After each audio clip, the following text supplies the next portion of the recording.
ബഹുമാനപ്പെട്ട കേരള ഹൈക്കോടതി നവകേരള സൃഷ്ടിക്കായി ശ്രമിക്കുന്ന സർക്കാരിനോട് ചില ചോദ്യങ്ങൾ ചോദിച്ചിരിക്കുന്നു. കോടതി ചോദിച്ചത് ഏറ്റവും അടിസ്ഥാന വിഭാഗത്തിന്, ഏറ്റവും കൂടുതൽ ദുരിതമനുഭവിക്കുന്ന വിഭാഗത്തിന്, വാർദ്ധക്യം ബാധിച്ച് ജീവിത ദുരിതങ്ങളിൽ വീർപ്പുമുട്ടുന്ന ഒരു വ്യക്തിക്ക് 1600 രൂപ പ്രതിമാസം സാമൂഹ്യ സുരക്ഷാ ആനുകൂല്യമായി നൽകുന്നത് എന്തുകൊണ്ട് നൽകുവാൻ സർക്കാരിന് സാധിക്കുന്നില്ല?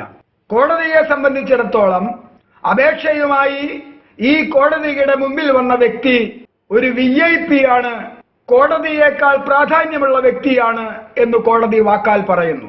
സർക്കാരിന്റെ തനത് ഖജനാവിൽ നിന്നല്ല ഈ പണം നൽകുന്നത്. 1600 രൂപ അവർക്ക് നൽകണം എന്ന പേരിൽ അതിനുവേണ്ടി പ്രത്യേകമായി ഇന്ധന നികുതിയോട് ചേർത്ത് പൊതുജനങ്ങളിൽ നിന്നും വാങ്ങിയെടുക്കുന്ന തുക ലക്ഷക്കണക്കിന് രൂപ വകമാറ്റി ചെലവഴിക്കുകയാണ് സർക്കാർ.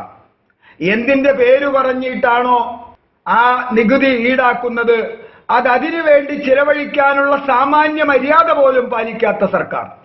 അല്ലെങ്കിലും അവരുടെയൊക്കെ ശീലം അതാണ്. പല പേരിൽ പണം പിരിക്കുകയും ആ പണമൊക്കെ പ്രാദേശിക നേതാക്കൾ തുടങ്ങി കൈതോലപ്പായയിൽ കെട്ടിക്കൊണ്ടുപോയി എന്ന് ഒരു മുൻ കമ്മ്യൂണിസ്റ്റുകാരൻ വെളിപ്പെടുത്തിയ പണം വരെ അടിച്ചു മാറ്റിയ പാരമ്പര്യമുള്ളവർ ഈ നാട് ഭരിക്കുമ്പോൾ പാവപ്പെട്ട അഗതികളായ, ആശ്രയമില്ലാത്ത, നിർധനരായ വ്യക്തികൾക്ക് നൽകുന്ന ആനുകൂല്യം, അതിനുവേണ്ടി പിരിച്ചെടുക്കുന്ന തുക വകമാറ്റി ചിലവഴിച്ചു എന്ന് പറയുന്നതിൽ യാതൊരു അത്ഭുതവുമില്ല. പക്ഷേ കോടതി ചോദിച്ച ചോദ്യത്തിന് കൃത്യമായ ഉത്തരം നൽകുന്നതിനു പകരം ഇടതുപക്ഷ നേതാക്കൾ മാധ്യമങ്ങളിലൂടെ പറയുന്നത് അത് കോടതിയുടെ താല്പര്യമാണ്, കോടതിയുടെ രാഷ്ട്രീയ താല്പര്യമാണ്, കോടതി പ്രശസ്തിക്ക് വേണ്ടി ചോദിക്കുന്ന ചോദ്യങ്ങളാണ് എന്ന് പറയുമ്പോൾ ശരാശരി മലയാളിയുടെ സ്വത്വബോധത്തെ, ആത്മാഭിമാനത്തെയാണ് ഈ നേതാക്കൾ ചോദ്യം ചെയ്യുന്നത്. തലച്ചോറ് പണയം വയ്ക്കാത്ത, കെട്ടുകാഴ്ചകൾ കാണുമ്പോൾ വിഭ്രമമില്ലാത്ത, ഇസങ്ങളുടെ പേരിൽ അടിമത്വമില്ലാത്ത മുഴുവൻ മലയാളിയും ഈ ചോദ്യം ചോദിക്കുന്നുണ്ട്. അവിടെ രാഷ്ട്രീയമില്ല.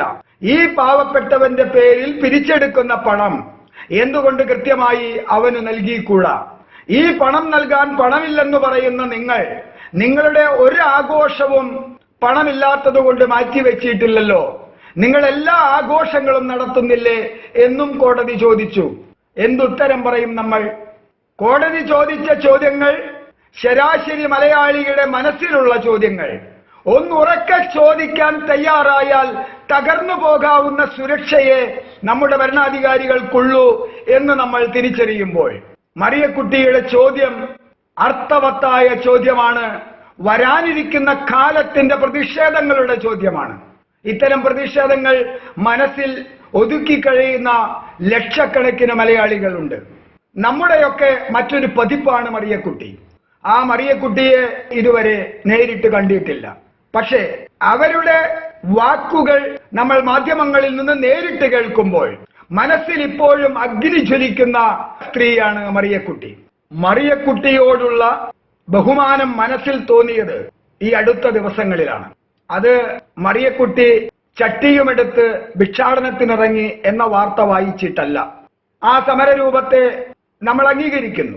അവരുടെ പ്രതിഷേധം, അവരെ പോലെ ദുരിതമനുഭവിക്കുന്ന ആയിരക്കണക്കിന് അഗതികളുടെ പ്രതിഷേധം, അഗതികളുടെ ശബ്ദം ലോകത്തിന് മുൻപിൽ അവതരിപ്പിക്കാൻ മറിയക്കുട്ടിക്ക് സാധിച്ചു ഈ 80-ാം വയസ്സിൽ. പക്ഷെ മറിയക്കുട്ടിയിൽ നിന്ന് ഈ അടുത്ത ദിവസം കേട്ട വാക്കുകളുണ്ട്. മതവും രാഷ്ട്രീയവും ഒരുപോലെയാണ് എന്ന വാക്കുകൾ. ഒരു കുഞ്ഞ് ജനിച്ചു വീഴുമ്പോൾ ആ കുഞ്ഞിന് തിരിച്ചറിവില്ലാത്ത 7-ാം നാളിൽ ആ കുഞ്ഞിനെ മതം അതിന്റെ വരുമാന സ്രോതസ്സാക്കുന്നു എന്ന് മറിയക്കുട്ടി പറഞ്ഞപ്പോഴാണ് എത്രമാത്രം തീ ആ മാതൃഹൃദയത്തിലുണ്ടെന്ന് തിരിച്ചറിഞ്ഞത്. സ്വന്തം ജീവിതത്തിന്റെ അനുഭവങ്ങളിലൂടെ കരുത്താർജിച്ച അവരെ പോലെയുള്ളവർ മൗനം വെടിയുമ്പോൾ ഭരണകൂടങ്ങൾ ഭയപ്പെടേണ്ടി വരും. ഞാൻ വെറുതെ ആഗ്രഹിച്ചു പോകുന്നു. 40 വർഷം മുൻപ് തീവ്ര ഇടതുപക്ഷ ബോധത്തിന്റെ അടിമയായിരുന്ന ഞാൻ അന്ന് പ്രസംഗിക്കാനും പ്രഭാഷണം നടത്താനും വന്നവരുടെ അധര വ്യായാമങ്ങൾ അർത്ഥശൂന്യമാണെന്ന് തിരിച്ചറിഞ്ഞപ്പോൾ അന്ന് മറിയക്കുട്ടിയെ പോലെയുള്ളവരെ കണ്ടെത്തിയിരുന്നുവെങ്കിൽ അത് യഥാർത്ഥത്തിലുള്ള സാമൂഹ്യ സാമ്പത്തിക വിപ്ലവത്തിന് കാരണമാകുമായിരുന്നു. പക്ഷേ നമ്മുടെ ഗതികേട് തിരിച്ചറിവില്ലാത്ത മൂഢസ്വർഗത്തിൽ ജീവിച്ച കുറെ പേരാണ് നമ്മുടെ നാട്ടിൽ വിപ്ലവത്തിന്റെ വിത്തുപാകി തന്നത്. അവർ തന്നെയാണ് ഇപ്പോൾ കമ്മ്യൂണിസ്റ്റുകാരാണെന്ന് മേനി നടിക്കുന്നത്. യഥാർത്ഥത്തിൽ കമ്മ്യൂണിസം കേരളത്തിൽ ഉണ്ടായിരുന്നുവെങ്കിൽ നമ്മൾ ഇന്ന് കാണുന്ന ഒരു പേക്കൂത്തും ഒരു കൊട്ടിഘോഷങ്ങളും ഒരു കമ്മ്യൂണിസ്റ്റ് ഒരിക്കലും അനുവദിക്കുകയില്ല. ഞാൻ നേരിട്ട് അനുഭവിച്ച, നേരിട്ട് സാക്ഷ്യം വഹിച്ച ഒരു കാര്യമാണ് ഈ അവസരത്തിൽ ഓർത്തുപോകുന്നത്. ഒരു സമരവുമായി ബന്ധപ്പെട്ട് എറണാകുളത്ത് ചെന്നപ്പോൾ CPM-ന്റെ കാര്യാലയത്തിൽ പോയി അന്നത്തെ ജില്ലാ സെക്രട്ടറി ആയിരുന്ന സഖാവ് AP വർക്കിയെ കാണുവാൻ വേണ്ടി ചെല്ലുകയാണ്. അദ്ദേഹത്തെ കാണാൻ കഴിഞ്ഞത് തന്നെ അന്ന് CPM-ൽ സംസ്ഥാന തലത്തിൽ അറിയപ്പെടുന്ന സഖാവ് പോൾ കോക്കാട്ട്, കരുണാകരനെതിരെ മത്സരിച്ച സഖാവ് പോൾ കോക്കാട്ടിനോടൊപ്പമാണ് അദ്ദേഹത്തെ കാണാൻ ചെന്നത്. അങ്ങനെ ആ സമരത്തിന്റെ കാര്യങ്ങളൊക്കെ പറഞ്ഞ് ഞങ്ങൾ താഴേക്ക് വരുമ്പോൾ ആ കാര്യാലയത്തിന് മുൻപിൽ റോഡിൽ ഒരു വെളുത്ത അംബാസിഡർ കാറ് നിൽക്കുന്നു. ആ കാറിൽ നിന്നും ഒരാൾ ഇറങ്ങി, ഞങ്ങൾ ഇറങ്ങി വന്ന കോണിപ്പടികളിലൂടെ മുകളിലോട്ട് കയറുന്നു. പെട്ടെന്നാണ് കാറിലേക്ക് ശ്രദ്ധിച്ചത് അത് കേരളം ഭരിക്കുന്ന മുഖ്യമന്ത്രിയാണ്. പിന്നിലും മുന്നിലുമൊന്നും നൂറുകണക്കിന് വാഹനങ്ങളില്ല, അകമ്പടികളില്ല. അന്ന് അദ്ദേഹത്തെ കണ്ടപ്പോൾ അദ്ദേഹത്തിന്റെ അടുത്തേക്ക് ഞാൻ ചെന്നു. പോൾ മാസ്റ്ററും എന്നോടൊപ്പം ഉണ്ടായിരുന്നു. ഞങ്ങൾ വന്ന കാര്യത്തെക്കുറിച്ച് പറഞ്ഞു. ഓ നടക്കട്ടെ നടക്കട്ടെ എന്ന ഒരു ചിരിച്ചുകൊണ്ടൊരു ആശംസയും അദ്ദേഹം നേരുകയാണ് ഉണ്ടായത്. അങ്ങനെ മുകളിലേക്ക് കയറിപ്പോയത് അദ്ദേഹത്തിന്റെ ഗൺമാൻ ആണ് എന്നാണ് എനിക്ക് തോന്നുന്നത്. ആ കയറിപ്പോയ ആൾ തിരിച്ചു വന്ന് പറയുകയാണ്, സഖാവ് ഒരു യോഗത്തിലാണ്, ഇപ്പോൾ കാണാൻ സാധിക്കുകയില്ലെന്നാണ് പറഞ്ഞത്. കേരളം ഭരിക്കുന്ന മുഖ്യമന്ത്രി ഓ എന്നാ പിന്നെ വരാം എന്നു പറഞ്ഞ് ആ അംബാസിഡർ കാറ് അവിടെ നിന്നും യാത്രയാവുകയാണ്. അങ്ങനെ ഒരു കമ്മ്യൂണിസ്റ്റ് മുഖ്യമന്ത്രി ഭരിച്ച നമ്മുടെ സംസ്ഥാനത്ത് ഇന്ന് കാണുന്ന കമ്മ്യൂണിസ്റ്റ് മുഖ്യമന്ത്രിയെ ജയ് വിളിക്കുന്നവരുണ്ടെങ്കിൽ കമ്മ്യൂണിസം മരിച്ചു കഴിഞ്ഞു എന്ന് പറയാൻ നമ്മൾ വേറെ എവിടെയും തെളിവുകൾ അന്വേഷിക്കേണ്ട. ഞാൻ ആ രാഷ്ട്രീയത്തെക്കുറിച്ചാണ് പറയുന്നത്. ഇവിടെ വ്യക്തികളില്ല.